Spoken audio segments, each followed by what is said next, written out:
All right, welcome to Witchpolice Radio. I'm in my new home, our current home of the internet, which is where this show lives now and probably forever because, Manitoba doesn't seem to be getting better anytime soon. But I've got someone on the show today who, I've wanted to talk to for a while. I've been aware of and listening to your music for a long time with the various groups you've been in and the various labels you've been on. And you've definitely intersected with a lot of people that I know in the hip-hop scene and people that I'm a fan of or I'm friends with. So it's cool to have you on the show. And I think that the best way to start this off is if you want to just introduce yourself and just give a bit of background of where you're coming from in the local music scene. Yeah, man. First of all, yeah, thanks for having me on the show. My name is Charlie Fettah, born and raised in Winnipeg. Been doing music in some shape or form since I was about 12. Right on. Really started taking it seriously when I got released from prison. And then ever since then, man, I just been kind of going since about like 21. And I was doing it pretty hard before I went in, but when I got out, I didn't want to go back in, so I switched up the career and decided to make it a full-time thing instead of a part-time hobby. Well, that's maybe one of the things that's kind of most notable about you, I think, as someone who's just kind of, observed your career from a distance, is that you seem to be involved in a lot of stuff. And I mean, that kind of, I think, speaks to your desire to make this the gig, right? Because it seems like every few months even you seem to be working with another producer, or you have a video, or you've got a release coming out. And like, I mean, how deep is your catalog right now of actually released music? Because you got a lot out there, right? It's crazy. It was it really wasn't that deep, like, for a long time. Like, it was just like Winnipeg's Most, a couple of mixtapes, some stuff like that. And then over like the past like 2 years, I just like really started going. I think, a little bit of, because the reason that happened was because like my son was born in 2012. Okay. And that was just like pretty much at the end of Winnipeg's Most. And I just kind of like faded. I just didn't fade away. I just took a step back from music for a while. Went to school. Did some stuff like that, but I was always writing and recording and creating. So then when I kind of like came back, after a hiatus for about three and a half years, I just hit the ground running.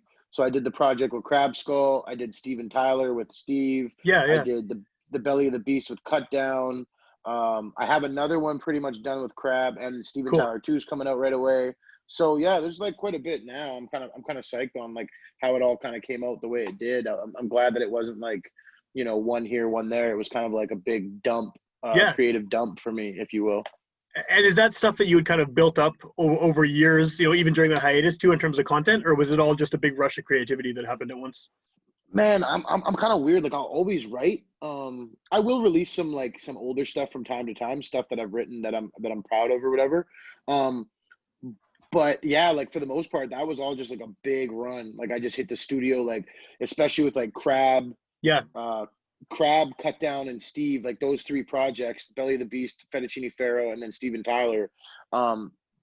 Those were all in very like quick succession. Like, it was very quick. Like, me and Steve wrote the first record.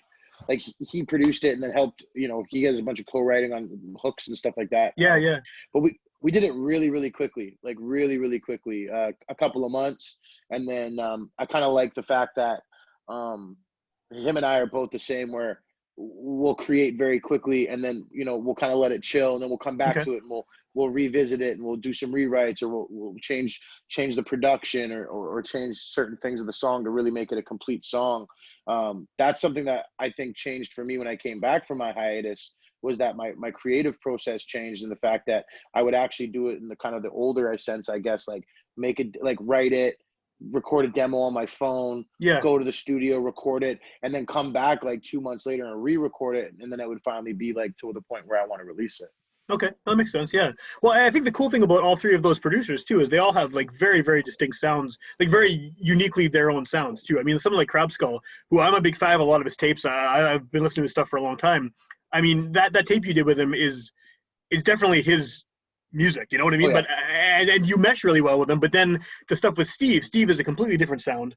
But you managed to mesh well with him as well. And same thing with the Cut Down stuff. So how much changing do you need to do of your style when you're working with someone like that? I mean, just taking the Crab Skull one, for example, because he has already this established sound, right? Yeah, I think it's kind of crazy. Like, Sorry. It's kind of crazy when I think back on it because when I was doing like Winnipeg's most stuff, like I love Stomp and J-Mac, like those are my guys forever and ever and ever. But like the mixtapes and stuff like that, stuff like Bang Bang, like these kind of like poppy songs, Yeah, yeah. that was way harder for me to do. Like I never wanted to do those songs. Like I Okay. always wanted to do the straight, quote unquote boom bap, Yeah. The nine, grimier kind of stuff. Yeah. yeah, New York in '94 type stuff. Yeah, yeah, yeah. So with The good stuff, Crab, right? yeah, Yeah, exactly. yeah. With Crab, I so easy. It's so crazy. Like I honestly like when we first started recording, like he had sent me a few. We didn't send me because Crab's real. Crab doesn't send you beats like that. You got to bring Crab down, Right, right. and he's gonna plug in the MPC and he's gonna play you stems and he's gonna have to stem it out. It's really I really like that about it too. The thing is that because of the way we created that project, it was really easy. Like, and I was kind of like when we said we were gonna do it, I had done one or two. Yeah. Excuse me. I had done one or two, and I was like, oh, like wow, this isn't what I expected it to be. I thought it was going to be more challenging for me, but I loved it. Like it was great. Like I think the same thing is with Steve too. And even Cut Down, they're all so different. Yeah. That I think the one constant in all of those projects is kind of like the fact that there's something in their style that I can really easily connect with. Okay.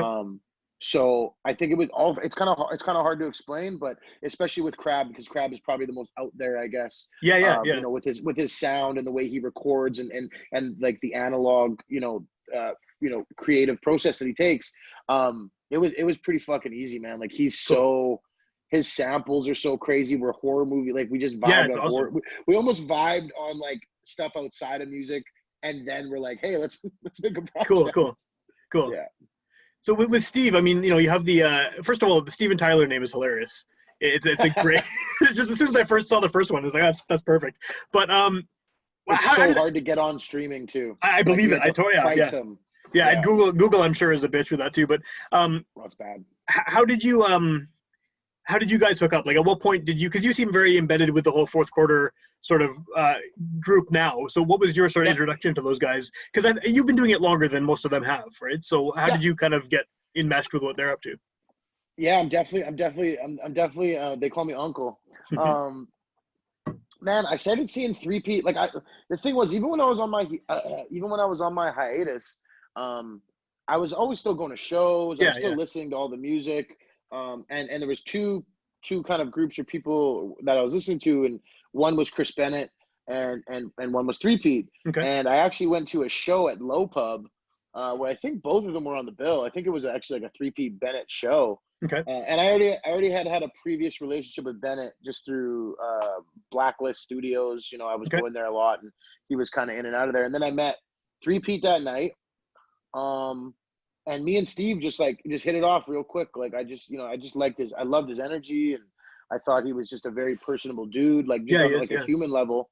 And then I kind of, connected with Anthony, who's Steve's cousin, the kind of the head of fourth quarter and manager of Three-Peat. The boss man, the big boss man, my manager for better or worse. Right. We just all connected, and that's kind of like how I got that's how fourth quarter, like they had already been thrown around the fourth quarter thing, and then I was just coming straight out of a hiatus, and me and Steve just started hanging out. Like we just became really, really fast friends, and like good solid friends, like aside from music, like on some human level shit. So that's kind of how that just came to be, and then Dill the Giants from the north side, so that was an easy connection. We ended up knowing a bunch of people. He's a little bit younger, but I knew a bunch of his people. And then that's the Winnipeg thing too, right? Exactly, it's like this big. And then Egg, ever since I heard Egg rhyme, I was like, this dude is the best in the city, and I'm a cocky guy. I think I'm the you know what I mean? So seeing that, and then witnessing his creative process, and it was just like it was very easy for me to kind of like come into the fold, and then we all collaborated really well, and the energy was right, and like they had a studio downtown, and I just kind of moved in, and that was it. Like we hit the ground running. Well, where do you think you kind of fit in with that collective? Because I've had Three Feet on in various versions, all of them, sometimes individuals on this show before, and kind of one of the things that comes up a lot is sort of the way that the three of them work together, whether it's a Three Feet project or if they're just doing their own stuff, and they all have they fit into sort of natural roles just as a trio, right? And Anthony as well, Mm-hmm. when he's he's involved too. So that's a really tight knit sort of group. So Yep. did you just kind of instantly sort of connect with them, or is there a bit of awkwardness trying to, as an outsider, No, right? Like, no, I don't think so. I think they weren't like, me and Steve became really fast friends. None of them were really like guarded or like didn't, you know what I mean? I'm pretty good at reading a room, if right, I'm not right, wanted in a space, I'm not going to stick around. I don't beg for acceptance or anything like that. Like just like yeah, my personality.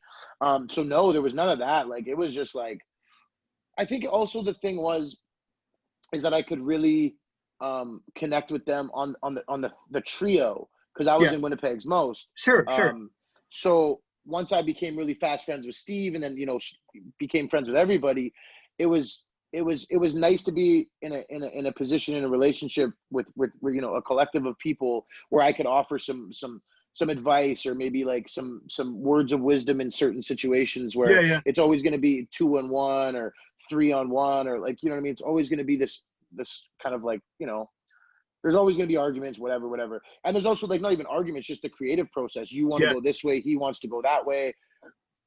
I think so for all of them, like nothing but love and respect for those guys. And it was really cool to hear their perspective, you know what I mean? Like on Winnipeg's most sure. and to see the growth and progression of like, so there's always kind of been trios in Winnipeg, like Shades Shades and, is a great and example. Yeah, exactly. And then like Farm even like Fresh.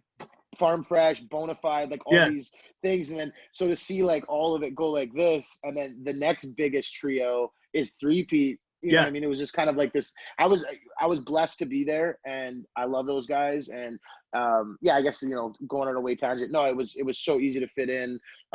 They opened me with cool. open arms, and I'm extremely grateful for it. It kind of like lit a fire under my ass too. Like it kind of gave me some of that youthful Yeah, yeah, exuberance or whatever to stay creative and to change my flow and to change my content, if you will, okay, you know what I mean? Like, and just, and not being like super old, like I'm not ancient, you know what I mean? So that age gap actually, I think was really, really beneficial for me. And I don't want to speak for anybody else, but I'm pretty sure, it was beneficial for everybody and yeah. still is. Like, it's very nice to have both ends and all these different opinions. And they've seen a lot of success and I saw a lot of success. So I think there was just a lot of common ground that we could all connect on. Yeah, that's cool. So you've done you put out the Steven Tyler, the first one, and then you also have Steven Tyler 1.5, right? Yeah. So what is that, like just extra material from the first one, or is that a separate? No, that's extra material from the second one. Oh, from the second one. Okay, okay, Yeah, we recorded Steven Tyler. Steven Tyler, I think we did a total of 14 songs and we just cut four. And I think I repurposed some verses for some okay. features and stuff like that. And then we kind of took a little bit of a break, like you record with somebody, you know what I mean? We take a little bit of a creative break.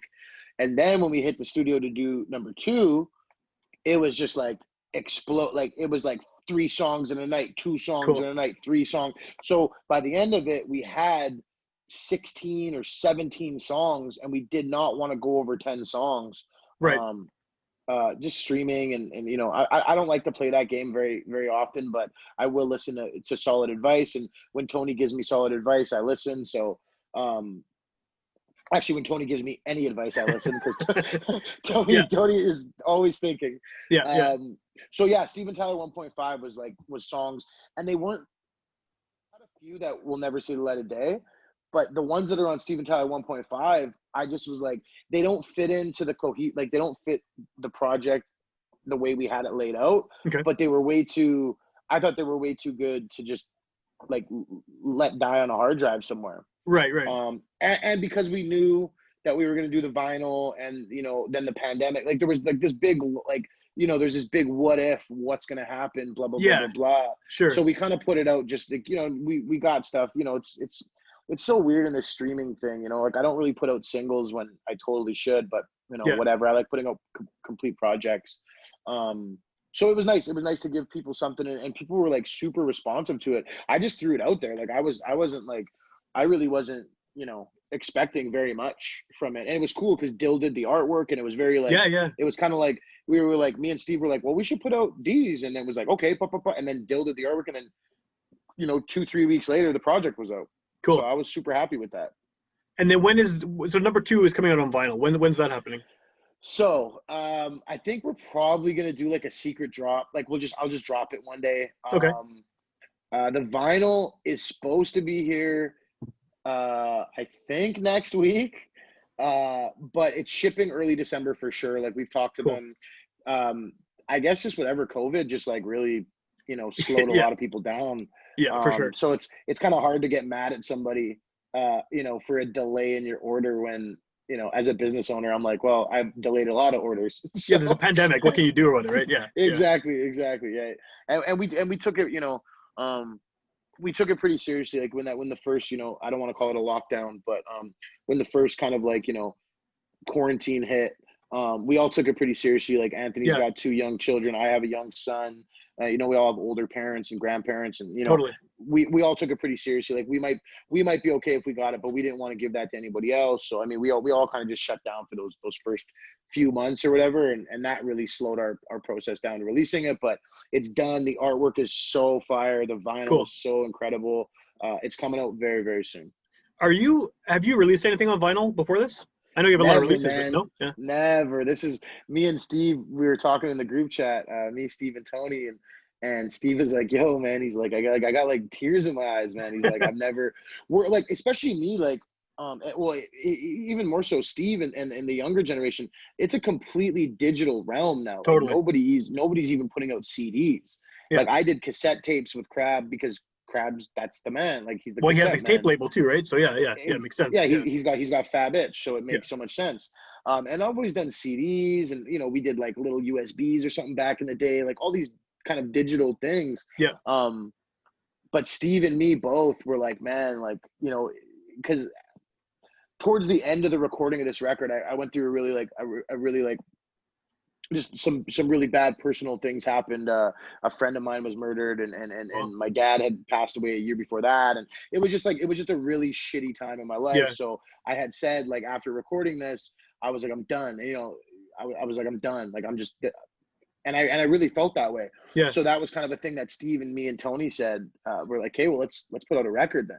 So it kind of like started there, and then obviously I'm not retiring, or I'm not giving. Yeah, of course, yeah. But that little seed really grew, and then you know what I mean. We were like finally like, it's expensive and it takes forever, but we're like, let's just pull the trigger. And the pre-orders have been going great. That's awesome. So many DJs like that I didn't even really think were fans of mine or whatever. Like all were like, yo, how do I get a copy? I'm like, oh, cool. Go to the website. So it's really cool seeing that. Just the fact that vinyl record, like just the platform in which it's coming out, the medium in which it's coming out is kind of causing people to take notice in the project is incredible. Well, it almost gives it like a legitimacy in an era where everything is just so disposable, right? Because you have this, I mean, like you're going to get the younger people who are into vinyl almost as a novelty, or they're just getting into it. Then you have, people like me who are too stubborn to get into streaming. You got both worlds there who are going to be like, oh, cool. This is it's actually a physical thing you got on your shelf, and it's probably going to get played more than someone just getting buried in someone's Spotify list or whatever, right? Yeah. And that was a conversation that me and Steve had too, was, as a fan of like Griselda, not so much anymore. Like they're all on streaming and stuff like that. But excuse me, the God Fahim and guys like Rock Marciano, dudes that are only putting. There's some people that are still only Al Divino only putting things out physically and charging like a pretty penny for them. It's something that I felt kind of could work for me. Like maybe not all the time, but I think it's something now with this vinyl record. I think it's going to be definitely a direction that I'm going to be looking at a lot more intently. Like I'm going to be like really, really looking at those numbers because to me, I don't like, I own 2 businesses. If anything, I'm not trying to like flex. It's like, I honestly do music for my sanity. I do music because it's something that makes me extremely happy. Yeah. It's something that I can My son is extremely creative. I love the connection that I love the energy that it gives me. Yeah. So I do it for that. So I don't do it for I don't care if I get like, I don't post my Spotify numbers because, one, they're not that impressive. And two, I don't really give a shit. Yeah, totally. Yeah. They're there. Like, I got hundreds of thousands and whatever. Like, I got YouTube. Like, you want to go dig up some numbers? Sure, I can dig up some numbers, but I don't think that's important. I really think that for me, like, when I got into hip hop, I got into old hip hop, like stuff that was even older than me. So it was going back and digging through the liner notes and finding out samples. And there was this whole other like aspect of being a fan. Yeah, for sure. That you've lost now. Like, there's no liner notes. Like, there's no, like, you only see the producer if you go Google it, and it's kind of like, oh, that's kind of whack. You know what I mean? Like, I want to read the liner notes. I want to read the stupid things that the band or the artist has written in the thing. Like, I like 12-page booklets. Totally. Like, Well, that's how you find new stuff, though. That's how I've always found new stuff. If I hear a song on a record and it turns out someone else wrote the song, that it's a cover, or that the sample's from somewhere, and then you want to go dig it and find out, where the original is, and like if the artist thanks someone else in the liner notes, someone who's obviously a band or a rapper or whatever, they're probably cool if someone you like is giving them a shout out, right? So then you want to go find that. And for sure, I'm too old to back down now on physical media, but I don't understand how people. Like, I mean, my kids listen to music that's like from YouTube. They find YouTube creators and they find the songs and they somehow track them down the internet. And it's totally an alien world to me. And I'm glad that they are finding stuff they like, but it just seems so different. And I kind of miss I think that's why I never moved on to digital stuff, because I'm stuck. It's set in my ways. I literally have I wish I had it in here. I have a CD book. Like, I'm a CD guy. That was my, I'm 35. So I have a CD book that's like this thick. Oh yeah. With all the books with the CDs in it. I do that too. Yeah. And for years and years, that was like the way it took me. I was so late into streaming, and then I literally got into streaming because I got a car and the CD player broke, and I had like one of those like auxiliary things. So I was like, man, I have to do it. And then now I like it, but I'm also like, I think I'm a little bit different where I actually make my playlist. Like, I don't just kind of like go to Spotify and then like just play whatever. I'll literally sit there and program a playlist, and I'll let it wander sometimes. But like, I think because of the way that I look for stuff on digital platforms, my algorithms are a little bit different than someone that just kind of hits play and just lets them throw whatever. But yeah, no, I'm the same way. I was a holdout for a very, very long time. Yeah. I also was never one of those people that used to like illegally like I did, like everyone had the Napster or whatever. Yeah, of course. Yeah. But I was always that dude going to HMV. Me too. And spending like 45, and we're talking like $45-$60 on 3 CDs. Totally. Back when like $60 was like, I'm not like, back it's in a lot of money. It's still a lot of money, but it was a lot of money. Yeah. No, I totally know. I mean, I listened to heavy amounts of reggae and dancehall, and like that stuff was imports, and it was crazy expensive. Like, you gotta get one CD, and it's like that's the month, right? Like, that's So I get like it. In the international section, it was God, like, why is this CD $62? I guess I'm not buying any CDs for the rest of it. Yeah, for sure. Yeah, so I get that. I wanted to ask you a little bit about kind of the experience with Winnipeg's Most, because it's you guys were so successful, and you were like, again, you're talking about numbers. Just looking at some of the YouTube numbers on those videos, it's crazy how many people saw that, and especially considering how Winnipeg it is. I mean, obviously the name, but just like how North End it is really, right? It's like super regionally focused, yet you became this big thing. How does that differ from where you are now in terms of, I feel like what you're doing now is a lot more of kind of a niche audience, with the 3P guys and all that stuff, and these other producers, someone like Crab Skull especially, right? So do you have fans from that era who have kind of followed you to what you're doing now, or is it very separate? Yeah, I got a few. I think I got quite a bit. Like when I went on tour, a lot of people would come because of Winnipeg's Most. Okay. And then I'd only play like 2 Winnipeg's Most songs, and they'd be like, "Oh, and they would dig the new shit." Yeah.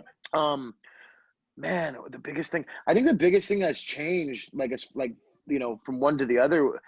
It was who I was at the time. Like, we were all, rest in peace to Brooklyn and all that. Mm-hmm. And shout out to John C. But we were all just knuckleheads. Like, we were just like, we were infamous before we were famous. You know what I mean? Right. Like, I remember like just shows at the Pyramid, debauchery, you know what I mean?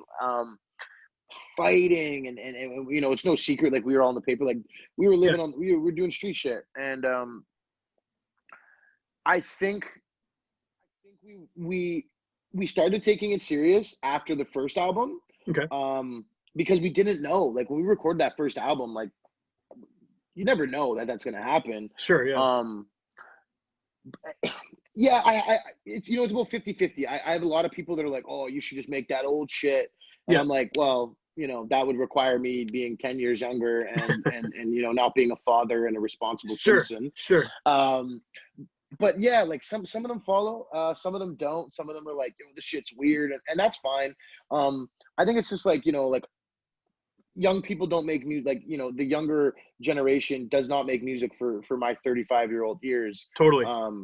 And some people that are fans of Winnipeg's most music they're always just going to be fans of West Side Connection, you know, Bone and I'm not throwing shade, like that's fine. Yeah, like, yeah. I still listen to Illmatic like once a week, you know what I mean? Totally, I'm very yeah. stuck in my ways too. Yeah.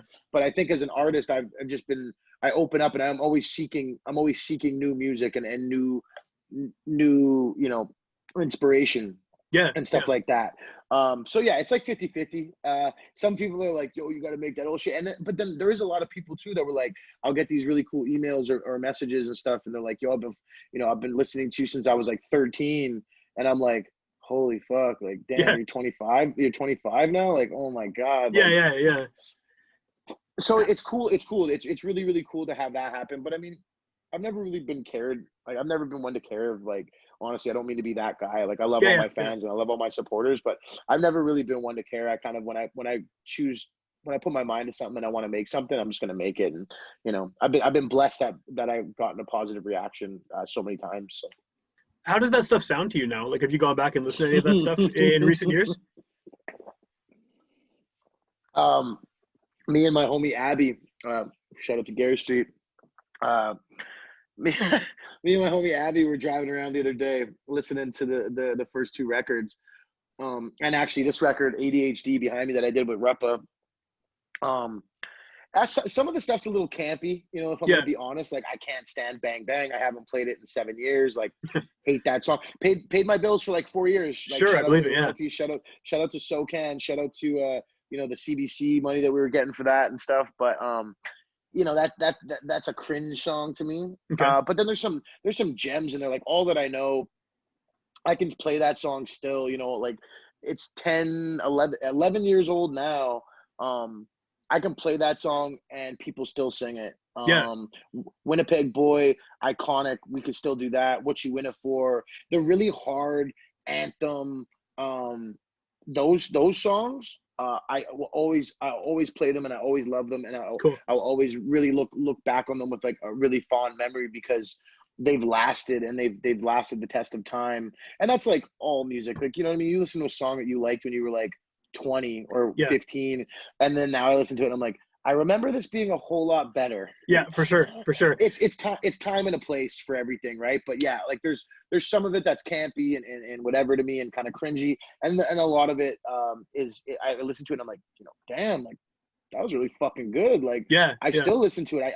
I mean, my skill as an MC has grown exponentially. So there's some bars and, you know, some wordplay and some cadence things that I'm like, oh, I could do that a million times better. But other than that, that's just me being my own worst enemy, my own worst critic and stuff like that. But yeah, I still love it. You'd hope that you would get better over that time, right? So I mean, it's not a negative thing that you've improved as an artist. Yeah, for sure. Yeah, no, totally. But yeah, there's like, just in response to the way you worded the question, it's like, it's also, I feel sometimes, I've talked about this before with someone, I feel like when I say it's campy and I don't want to play it, or like, I feel almost like I'm being, I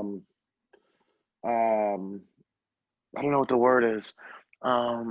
Like, I'm not being thankful for what I had. You know what I mean? I think that's how I view that sometimes, where even though I think it's campy, that those records spoke to people, and people cared about them and cared about us enough that they supported us the way that they supported us and played them, and they had positive effects on their lives, or there's memories that are attached to these songs for people. So sometimes I feel like it's honestly like, once I put a song out, I kind of don't really have the right to kind of critique it anymore, because someone's going to take that and experience it in a different way than Sure. everybody. And even, even if it's not the way that I intended it to be.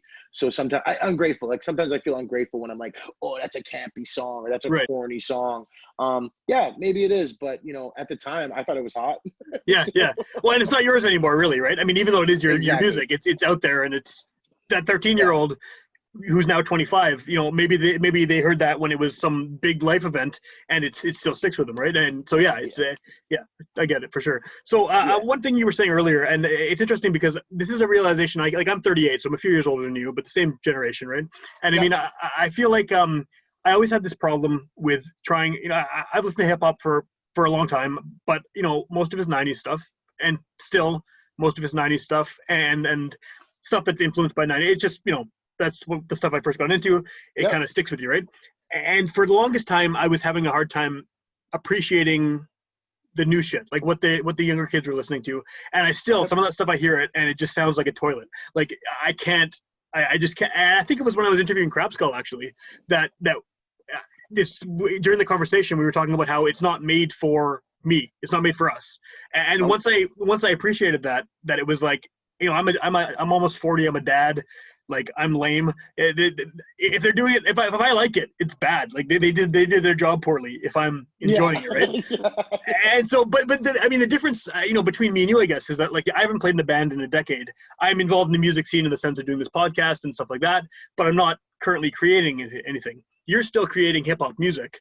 So what is your sort of take on some of that stuff? I mean, you probably need to be more up on it than I do, in the sense of, being aware of what's going on in the local community. And I'm sure some of these artists look up to you and come to see you and ask for advice and things like that. How do you deal with kind of a style of music that maybe doesn't suit your interests, but is the thing that was born of your interests? Same way. Like I understand the same thing. I mean, I said it earlier, but time and a place for everything. Yeah. There are some records, pre-COVID, there are some records that I would hear in the car or the studio, be like, this is trash. Yeah. And then I hear it, but then I hear it at the club, or I hear it at a strip club, or something. Right. I'm like, oh, okay, I understand this now. That's where it belongs, I guess, right? Yeah. Exactly. And same thing. Like I know that they don't make music for me. Like, you know what I mean? I'm not into Trippie Redd. I'm not into whoever. Like I listen to. I'm so thankful right now that there's like Griselda and Rock Marciano and Benny the Butcher and these dudes that are making music that really, really resonates with me. Mm-hmm. And it's also very cool to see young people resonating with this kind of like, this new take on a classic sound. Sure. I think the biggest thing for me is understanding that they're making music for their peers, and I'm not in their peer group. Yeah. But I also think, and maybe because I've stayed creative for so long, that there are some things that I gotta listen to for a little bit. I gotta sit with it, and I will, and I'll give it that chance. I'll listen to that record a few times. I'll listen to that artist a few times, and maybe if I don't like something or it doesn't hit me right away, maybe I'll put it away and then I'll come back to it, and eventually a lot of it I'll get. And like I became. Like I'm a big fan. My partner Adrian, she put me on to this dude named St. John, who, like, I wouldn't normally kind of, be into, but he's dope. And it took me listening to it a few times, and then she's a dancer and all this stuff. So it's like it's like a time and a place for the record, right? Like there's a vibe to certain records. So I think of that like all the time when I think of like the new music. There is some stuff that I think is straight trash, but there always has been, and I feel That's like true, I feel like now there's just more trash to dig through because of digital recording, because you can have a recording studio for $500, where back even when I first started recording, we had to pay studio, like an M box was like, just the M box was like $950. The mic was like $1,500. The monitors were, there wasn't these beginner there wasn't these entry level setups and systems in place to do that. And it's great that there are, because it's allowed people that don't have the money or the monetary means to do that, to get into it and make careers for themselves. But it also allows every Tom, Dick, and Harry to go to Long on the Quade, drop $700, get everything they need, and put out garbage on SoundCloud or whatever. Yeah. But I mean, props to the hustle. And it's the same thing. Like, even when I say statements like that, there's this thing in my head where I'm like, yo, one, don't be a hater. Two, it's just the way the world, it's It is, evolution. yeah. You know what I mean? Yeah. And especially if you're trying to stay creative and stay relevant, you can't be the grumpy old RA the rugged man shitting on everything you don't like. You know what I Yeah, mean? right, Like, right. I always say that it's funny. Like, I'll go on these little rants on Instagram or Facebook or whatever, and Anthony actually got me. He busted my balls. He was positive reinforcement. He's like, man, every time you do that shit, you're like the old angry uncle. Yeah. And then one day I was just like, man, I don't want to be the old angry uncle. I want to be like the fun drunk uncle that, like, you bring to the party. Yeah, for sure, for sure. Or that you come and party at my place. I think, and I mean, just to round that all out, it's a time and a place, and they don't make music for me, they make music for their peers. So anytime a younger artist will ask me advice on something, I try to keep it less about the music and more Yeah. about attitude, more about discipline, more about the grind, more about promotion. And I'm not even that good at that, but just more about like kind of like artist advice to an artist rather than an artist creative advice to a creative type of thing. Cool. That makes any sense. No, it does. It's a weird situation too, because like there's so much music being generated now, because like you said, it's so easy to produce your own stuff. And is it harder? I mean, I know the answer is yes, it is harder, but is it how do you deal with the idea of wanting to stay relevant and wanting to be seen or heard above all 300 million people putting out a rap album in their basement and putting it on the internet? And some of these kids, maybe saying kids is kind of a shitty thing to say, but they're young, right? So 18-year-old, they have all this knowledge of just how to manipulate social media, and they're born with it, right? Like they grew up in this world where that is like your social online persona is something you develop from like age 8 now or something, right? So how do you guys sort of keep up with that, or do you care? Like, is there an effort to get yourselves above the crowd, or?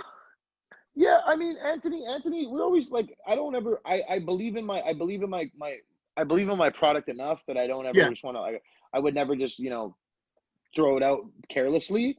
There's a method to the madness.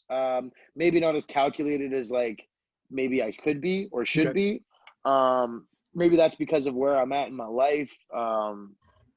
Maybe that's because I just don't give a, I just don't care a lot. But yes and no, both ways. It goes both ways, because when I'm putting out a record, especially like Steven Tyler 2, or when I'm putting out a record, and I do want it to be heard, I'm very proud of the project. I'm proud of what I've created.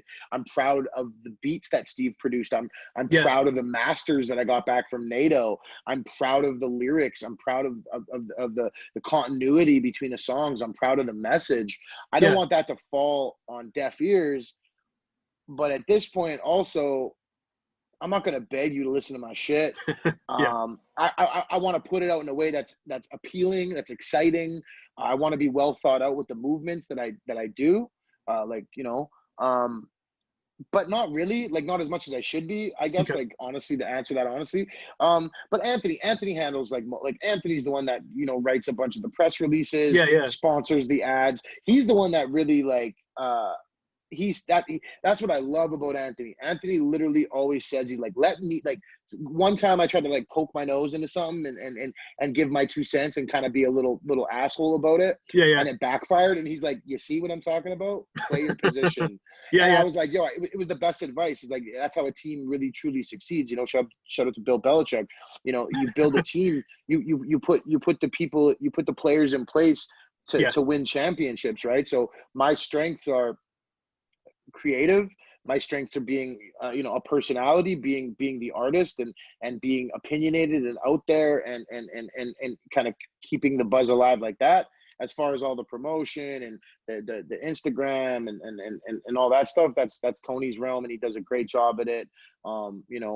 That's totally up on him, and I'm blessed to be in a position where I have somebody like him in my team, in my life, in my family, in my circle that takes care of that stuff. And I'm pretty confident, and I'm very, very happy with the direction that things happen. I mean, who doesn't want to get 1 million plays the first day they drop, right? But, whatever, man, I'm all about quality over quantity. And I'd rather have 100 real fans than 100,000 streams from people that'll never listen to me again.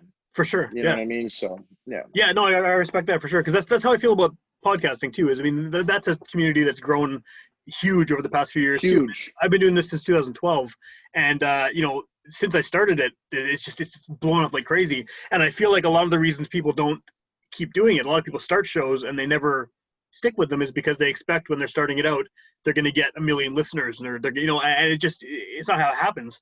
And No.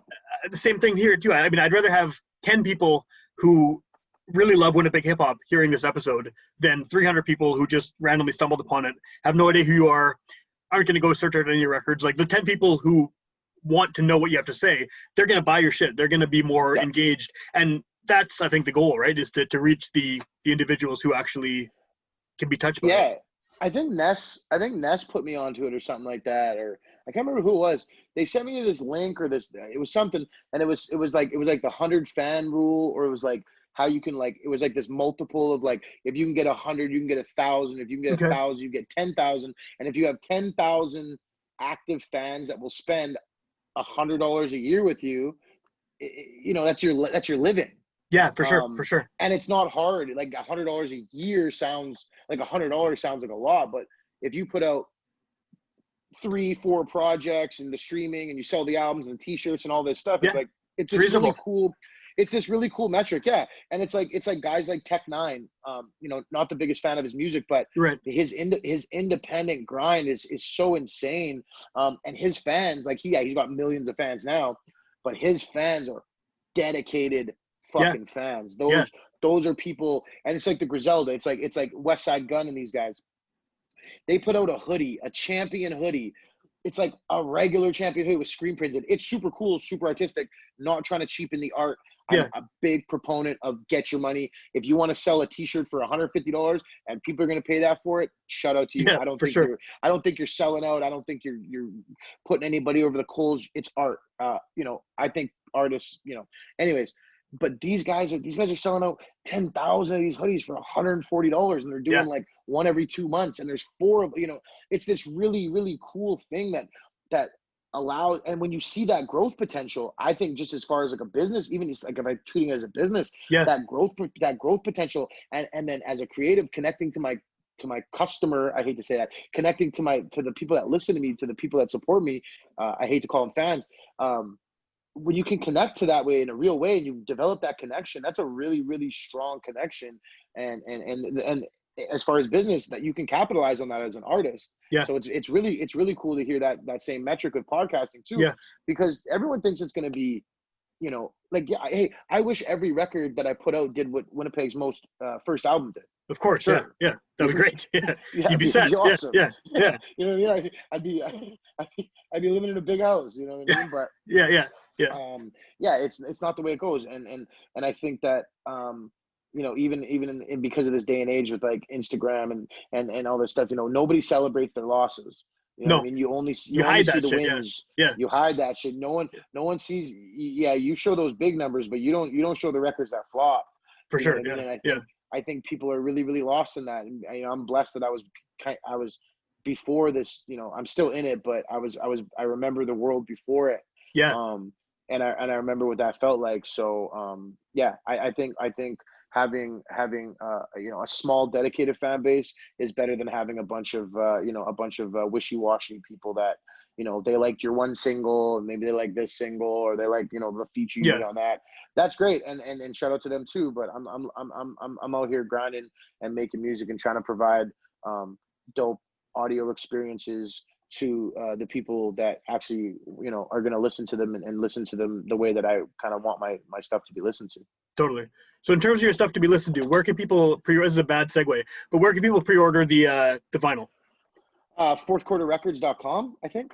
Okay. I think it's fourthquarterrecords.com. I think that's where you pre-order the vinyl. It's got the little buy now on I think it's Shopify or something. Like Anthony's got all that set up. It's super easy. I bought one myself just to see how it went. But yeah, and everything else can be pretty much found there too, man. And I mean, in this day and age, Google me or go on Instagram, Charlie Fettah, you know what I mean? I put everything up on there all the time. At Facebook, whatever. You just type it in there, you'll find everything. Everything's pretty out in the open. How much of your old stuff is still floating around? Like on the internet? Yeah, well, or I mean, physical Oh my copies too. Do God. you know? Like, I mean, are they? Oh, I'm yeah, sure yeah, they're out yeah. there, but like, you know, Oh yeah, yeah, yeah. I went to Value Village in yeah. Prince Albert, Saskatchewan, and I found a Winnipeg's Most record. I found a. I released like maybe 100. I think I did 100 CDs of the Manitoba I Massacre, which have a is like copy. this. Yeah, there you go. Yeah, I did, and there's like misspelling on it. yeah, It's so funny. Manitobia. Yeah, yeah. Yeah, it's so great. Shout out to John C. We whipped that up at like four. Man, we were so drunk and probably smoked like a half ounce of weed or something like that when we Right. did that. And I remember like looking at it, be like, yeah, dude, looks fucking great, man. Send it to print. Yeah, a bunch, man. It's really cool actually when I get like, and sometimes when I was like do like little tour runs, I would just like throw a bunch of loosies on Yeah, like I would hit up NATO because he has like a CD press thing, and I would hit up NATO and be like, hey man, like put these 6 songs on a CD. He's like, what's the cool. title? I'm like, I don't know. Whatever. Yeah, yeah, yeah, Whatever. It's really, really cool, man. I like seeing the old merch. yeah. I love it when people hit me up on Facebook or Instagram and they like show me the old Winnipeg's Most stuff, or a shirt that I signed in like 2011 in like Yeah. Williams Lake, BC, or something like that. It's super humbling, and I'm really like I think, especially as I've gotten into my 30s, and now my mid 30s or whatever, Yeah. I think I'm becoming a lot more nostalgic. Like I never really was a nostalgic person. Like I didn't keep a lot of the stuff that I think a lot of people that in my think if they were in my position would have kept. Right. Because I got memories, and you know what I mean. But I'm really, really thankful, and I'm really, really humbled that I still have people that are interested in me from the Winnipeg's Most days, and I'm just as humble and grateful for the people that are maybe like new listeners, and the younger dudes that maybe heard of me through Three Pete or heard of me through X, Y, and Z. You know what I mean? Like, so it's just really great, man. I love seeing the old stuff, man. I love, if you go on YouTube, there's like a song on there called Dear Ma, which I don't even know who loaded this song up. I don't even know when I recorded it. I wrote it in my cell in Stony Mountain. Yeah. And it was the first verse was to my mom, the second verse was to my dad, and my voice is like super high because I wasn't smoking a pack a day. Right. And Right. it's really, really crazy to see that someone put. It's got like 170,000 plays. And I'm like, who? First of all, where'd you get this song? Yeah. And secondly, thank you for keeping it uploaded for 9 years or Yeah. whatever. Yeah.